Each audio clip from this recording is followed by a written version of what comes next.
Just because Mr. Beast is the biggest YouTuber, does that make him the best editing style for every genre? No. Whether you are a creator or an editor, it is important to understand the differences between different editing styles and how they affect the video. And so in today's video, we're going to be talking about whether you should edit like Mr. Beast or edit a little bit differently.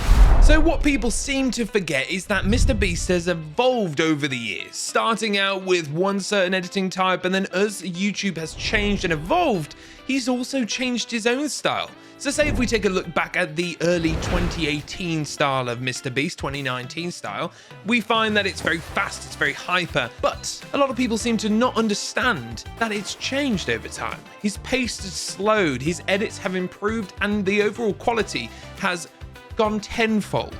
But what I see a lot of video editors doing is not evolving with that change. A lot of the edits that are sent to me are back in 2018. And this is one of the crucial parts of being a video editor, is being able to evolve, being able to change as the years go by. 2014 me wouldn't make the same decisions that 2024 me makes. It's easy me just saying it and hoping that you understand, but let's just dive into Premiere Pro and see if we can spot any things that might help us understand further how Mr. Beast edits are used and how they are very noticeable in Premiere Pro. So at first glance, all we see is a block. It doesn't actually look like there's any audio there. If it wasn't for that tiny peak, I would think, damn, the audio hasn't been imported. But all we need to do is start zooming in. Looking at this, we can obviously see that there's so much audio used in these videos. So even if we just look at this segment here, we can kind of see there is a pace being built. We have the explosive intro where it's got loads of music, loads of sound effects, loads of everything, kind of drawing in the viewer. And then we go into the slower pace and the quieter moment when we are learning about what the video is going to be about. I'm just gonna let you know, I'm not afraid of anything. We'll see. You cannot scare me. Seal them up. When you've been doing this as long as I have, hopefully, when you're watching videos and when you're watching movies and everything, you start to like learn the pace of an edit and you understand that these moments are coming. And even just looking at this timeline, we can tell the different moments that are going to be coming up in the video just by the gaps made. So already we've discovered that sound is a massive part of Mr. Beast's projects and his videos in a whole. And so I guess the question is how do you use sound just like Mr. Beast without spending thousands and thousands of dollars on it? Well, I might actually have the answer to that. Lickd has over 1 million tracks of mainstream music. Do you realize what this does to our videos? It means editors can celebrate and no longer being smited down for that terrible music that you've been having in your videos. You can now have anybody from Dua Lipa to Macklemore. Just as a tip out there for my editors, this will help with your viewer retention and engagement. And no longer will your videos put people off with that awful track called Blue Western Moon 005.mp3. Yeah, get it gone. You can now use mainstream music to help engagement in your videos. It's like being able to use Spotify for your videos. So if you want to transform your videos, make sure to click the link below and go check out Lickd now. For the meantime, yeah, they've sort of stole the show. The way that Mr. Beast's older videos were edited, and very much so still edited, are in that kind of sprint notion. You get from A to B, A to B, A to B, A to B, making the audience feel that every time you reach B, you're up for a new segment in the video, you're up for a new experience. And so if we drag and drop in Mr. Beast's latest video, which he did put on Twitter as I was making this video, he's said on Twitter that his videos are now slower paced and he's more meaningfully reducing the amount of Mr. Beastiness in his videos. But if we can scroll in, we can already see that there's a massive difference between this and the other piece. This piece is far more consistent. The audio is far more consistent. You've got this notion here, this drip. Doing this for content. This once beautiful city was bombed and abandoned because of war. You know, and all I would say is maybe if we tried a version of this where, can we extract the audio here?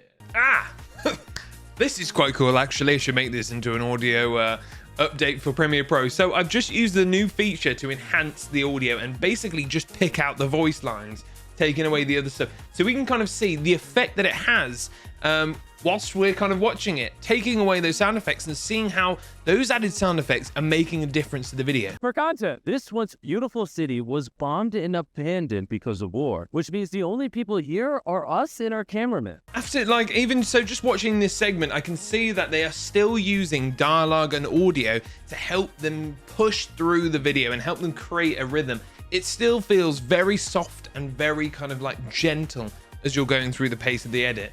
But as we said, This once beautiful. you can obviously see that there's a massive difference without the audio effects. So if I just take this off, this is once again that segment with the audio. Why are we doing this? For content. This once beautiful city was bombed and abandoned because of war. And it's all about layering your effects. And that is the key #1 thing that MrBeast is doing to enhance his videos. So the go-to idea is edit like MrBeast, have the same kind of thumbnails as MrBeast, have the same kind of captions and the same style transitions as MrBeast.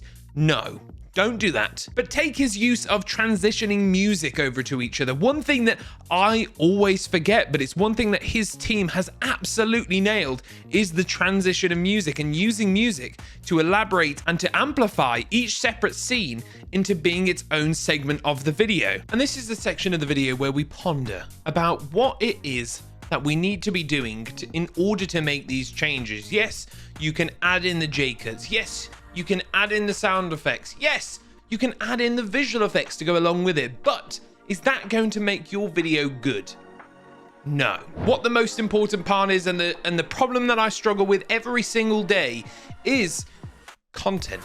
Is the content going to be just right for the kind of video that you're making, in the style that you're going to be making? That's why I also recommend you looking at videos from people like Johnny Harris and Fat Mima with a PH. I saved his name for last because it is the most entertaining to say. As they incorporate the same ideas that MrBeast puts in his videos, but do it in a little bit of a different way. So Johnny Harris has a more of a slower form documentary style filmmaking, which still incorporates sound effects, J-cuts, and cutaways as well as Fat Mima, who also uses all those same ideas, but even breaks them down in videos on X, which is absolutely bliss to watch, but uses them in a very different kind of way. And these are the key elements that you need to put into your edits to make them go the next step. Yes, it's a problem that you're always going to face into. I myself, who's been video editing for so many years now, 15 years, I think.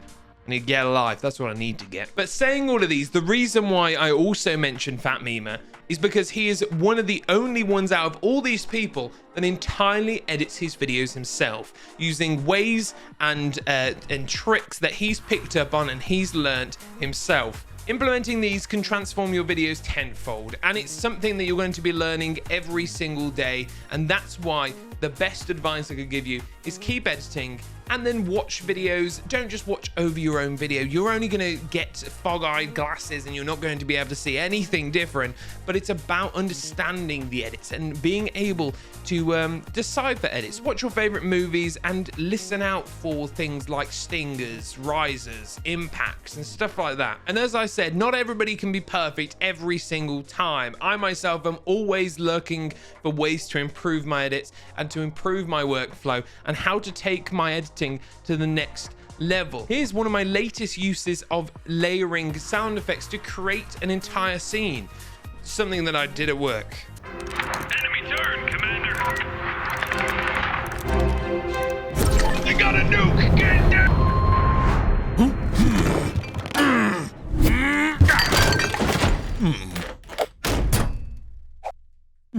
Your turn, Commander. I think my computer's broken. Ladies and gentlemen, if you feel like you learned anything from this video, which I'd be surprised if you did, make sure to hit that like button and subscribe to the channel. I appreciate it so much. Make sure to check out Lickd, as they do have some of the best music going that you can actually possibly get for your edits. And let's be honest, this video wouldn't have been entertaining unless I did have that style of music in it. But thank you for watching, and I will see you in the next one.